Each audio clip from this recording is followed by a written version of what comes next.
और लोग मेरे बारे में भी करते हैं, यार मेरे मेरे बच्चे के सर पे हाथ फेर दें, इसके लिए दुआ कर दें। एक दफ़ा वो एक कॉन्फ्रेंस में आए, वो साहब बहुत पहुँचे हुए अल्लाह ताला के औलिया में से, तो वो चल रहे थे, उनके पीछे पीछे उनके तालिब इल्म ऐसे ऐसे चल रहे थे आधे रुकू में। मैंने कहा ये कौन सा इस्लाम है, ये इस्लाम तो मैंने कुरान में नहीं सीखा, ये तो मुझे सीरत में नज़र नहीं आ रहा।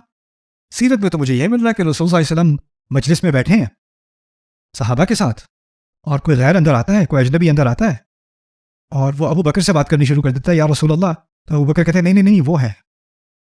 यानी उनको पता नहीं चलता था कि रसूल कौन से हैं सल्लल्लाहु अलैहि वसल्लम। और उमर बिन खत्ताब जिनको जन्नत की जमानत दी गई है, दरख्त के नीचे गदा बांध के सो रहे हैं, कोई रैक नहीं है, कोई खास कपड़ा नहीं है, कोई खास लिबास नहीं कि वो एक दफ़ा वो आ गए तो फिर नूर आ गया।